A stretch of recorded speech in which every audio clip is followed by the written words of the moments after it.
अस्सलाम वालेकुम।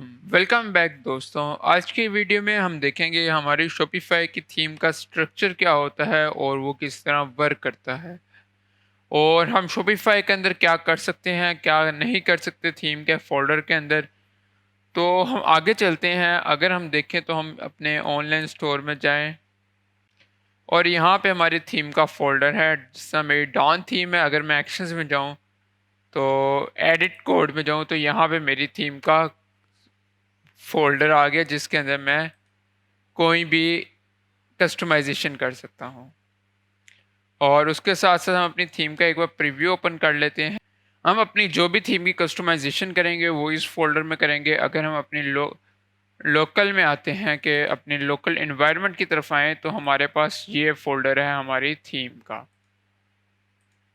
ये हमारी थीम का फ़ोल्डर है जिसके अंदर हमारे पास एसेट्स पड़े हुए हैं, कॉन्फ़िग है, लेआउट है, और हमने इस पे फर्दर भी डिस्कस किया था।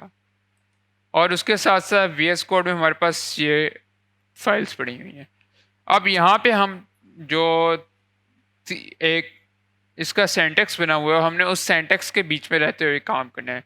लाइक जैसे हमारे पास यहाँ पे ये कुछ फ़ोल्डर्स हैं, सिमिलर वे से आपको यही फ़ोल्डर मिलेंगे इस जगह पे, लेकिन मैं इस जगह पे कोई नया फ़ोल्डर ऐड नहीं कर सकता, इसमें यही फ़ोल्डर होंगे। लाइक अगर मैं यहाँ पे कोई नया फ़ोल्डर ओपन करता हूँ, न्यू फ़ोल्डर,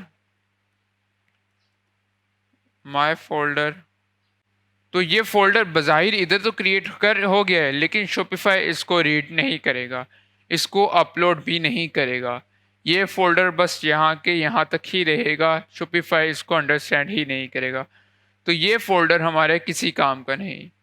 अगर मैं यहाँ पे आता हूँ, ये हमारी कुछ लिमिटेशन है, शॉपिफ़ाई इस पे वो काम कर भी रहा है, वो मे बी आने वाली जो हमारी फ़ो अपडेशन है उनमें इसको नोटिस करे, इस पे वर्क करे।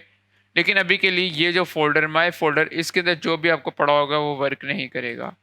जैसे मैं इसके अंदर कोई भी एचटीएमएल की फ़ाइल क्रिएट कर लेता हूँ, माय फ़ोल्डर के अंदर मैं लिखता हूँ my dot C S S, तो आप देखें ये यहाँ पे अपलोड नहीं होगा। जस्ट लाइक अगर मैं यहाँ पे आता हूँ, इस जगह पे एक न्यू फाइल ओपन करता हूँ, एसेट्स में मैं करता हूँ custom dot C S S,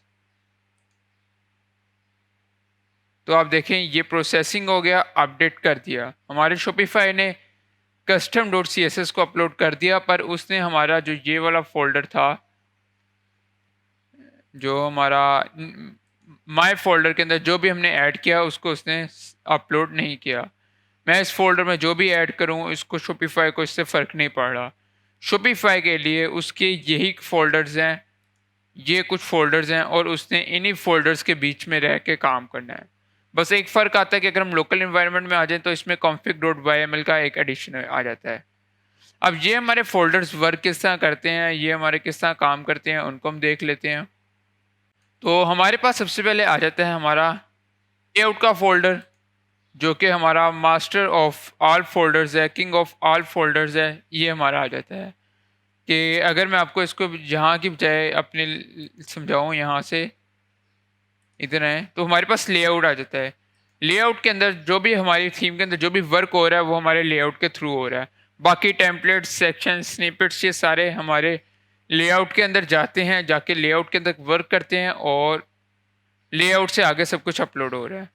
कि ये मेरी एक थीम है, इसमें ये इसका एक लेआउट है, जो इसका होम, कैटलॉग, कॉन्टैक्ट, ये सारा एक लेआउट है। अब उसके बाद हमारे आते हैं टेम्पलेट्स। टेम्पलेट्स हमारे, अब हमारे होम पेज का टेम्पलेट डिफरेंट होगा, हमारी प्रोडक्ट्स के पेज का टेम्पलेट डिफरेंट होगा, हमारी कॉन्टैक्ट अस के पेज का टेम्पलेट डिफरेंट होगा। मतलब हमारे हर पेज का एक डिफरेंट टेम्पलेट होगा। तो टेम्पलेट हमारे हर पेज का होता है, जो कि हमारे लेआउट की एक सब कैटेगरी है। टेम्पलेट्स के बाद हमारे पास सेक्शंस का फोल्डर रहता है। जो हमारे सेक्शंस का फोल्डर है, ये बेसिकली हमारे टेम्पलेट्स की सब कैटेगरी है। कि अगर हम यहाँ पे आए तो ये हमारा ओवरऑल एक पूरा लेआउट है, और इस लेआउट के अंदर हमारा ये होम पेज का एक टेम्पलेट है।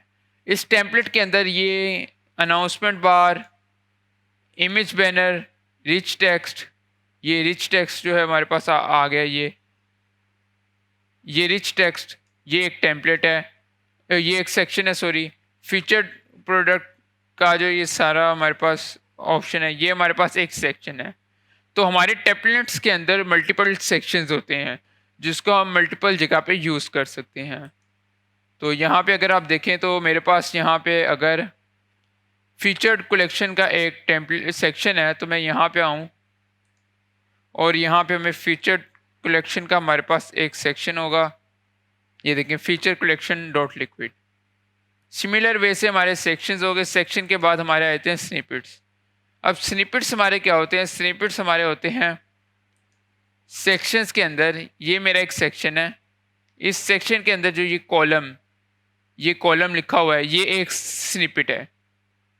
सिमिलर वे से अगर मैं इमेज टेक्स्ट में हूँ तो ये एक स्निपेट है, इमेज बैनर एक स्निपेट है, गिव कस्टमर डेटा एक स्निपेट है, बटन्स एक स्निपेट है। तो ये मल्टीपल स्निपेट्स हैं जो मेरे पास हैं मेरी थीम के फोल्डर के अंदर, जो आपके लिए समझना बहुत ज़रूरी है। ये हमारे स्निपेट्स से, स्निपेट्स के बाद हमारे आ जाते हैं एसेट्स। अब देखें, हमारे जो टेम्पलेट्स है इसके अंदर आपको HTML भी नज़र आ रही है, सब कुछ नज़र आ रहा है, लेकिन जो हमारे एसेट्स हैं, एसेट्स के अंदर हमारी जो सारा डाटा पड़ा होता है वो शॉपिफाई का वो पड़ा होता है। जैसे जो भी मेरी CSS की फाइल्स होंगी, जावास्क्रिप्ट की फाइल्स होंगी, इमेजेस वगैरह होंगी, वो सारी मेरी एसेट्स के अंदर पड़ी होंगी। लिक्विड का काम होता है इस एसेट्स के फोल्डर से मतलूबा डाटा आपका उठा के आपको पहुंचाया जाए, आपको दिया जाए, लेकिन वो सारा डाटा आपका एसेट्स के अंदर पड़ा होता है। जब भी मैं सेक्शन के अंदर कोई नया फोल्डर क्रिएट करूँगा तो अल्टीमेटली वो जो फोल्डर होगा वो उसका एक एसेट सेव होगा। तो ये हमारे एसेट्स आ गए। एसेट्स के बाद हमारे पास कॉन्फ़िग आ जाती है। कॉन्फ़िग के अंदर हमारे पास सेटिंग्स आ जाती हैं जो हमारी ओवरऑल पूरी थीम की सेटिंग्स होती है ना। एक तो हमारे पास हमारे शॉपिफाई की सेटिंग्स है, वो ये हैं। एक हमारी थीम्स की सेटिंग्स है, वो हमारी कॉन्फ़िग के अंदर पड़ी हुई हैं। जैसे कि जो मेरी ये थीम सेटिंग्स हैं जो मेरी पूरी थीम पे अप्लाई होंगी, जैसे मेरे कलर्स कौन से यूज़ हो रहे हैं, कलर्स कम्बिनेशन, मेरी थीम का फ़ॉन्ट्स क्या होंगे, मीडिया कौन सा यूज़ हो रहा है, सोशल मीडिया के कौन कौन से लिंक मैं ऐड कर रहा हूँ, जो पूरी थीम के लिए वो मेरे सेटिंग्स में आएंगे। तो ये मेरे कॉन्फ़िग के अंदर सारा ये डाटा होता है। उसके बाद हम बात कर लेते हैं लोकल्स की। ये हमारी मल्टीपल लैंग्वेजेस होती हैं, जो अगर मैं अपनी स्टोर की लैंग्वेज, कौन सी लैंग्वेज यूज़ करना चाह रहा हूँ, मैं अपने स्टोर के लिए उर्दू की लैंग्वेज यूज़ कर रहा हूँ, हिंदी की लैंग्वेज चूज़ कर रहा हूँ, या फिर मेरे स्टोर में इंग्लिश लैंग्वेज चूज़ हो, तो वो लोकल्स के अंदर पड़ी होती है और बाय डिफ़ॉल्ट हमारी लैंग्वेज इंग्लिश होती है। तो देखिए en.default.json। अब ये एक डिफरेंट लैंग्वेजेस हैं, जैसे कि हमारे पास en.default.json है, el.json है, el एक डिफरेंट लैंग्वेज है। तो ये हम लोकल्स के अंदर हमारे पास डिफरेंट लैंग्वेजेस पड़ी होती हैं हमारे स्टोर की। अब अगर हम बात करें तो यहाँ पे हमारे पास एक फ़ोल्डर डिफरेंट आएगा। ये हमारा जो ये फ़ोल्डर है ये भी हमारा वर्क नहीं करेगा। config.yml जो है ये हमारे स्टोर के जो करंट स्टोर लोकल इन्वायरमेंट हम यूज़ कर रहे हैं उसका कि हमारे लोकल इन्वायरमेंट जो हमारी थीम का फोल्डर है उसको हमारे स्टोर के साथ जोड़ के रखा हुआ है इसने। तो ये इसका ये काम है। तो ये हमारी एक थीम का स्ट्रक्चर था जो कि यूज़ हो रहा है, जिसमें हमारी थीम के किस तरह वर्क कर रही है, क्या उसका स्ट्रक्चर है, ये सारा कुछ था, और उसमें कौन कौन से किस तरह कौन से फोल्डर हम नहीं क्रिएट कर सकते। तो उम्मीद करता हूँ आपको इसकी समझ आई होगी। आज के लिए इतना ही, मिलते हैं अगली वीडियो में, तब तक के लिए खुदा हाफिज़।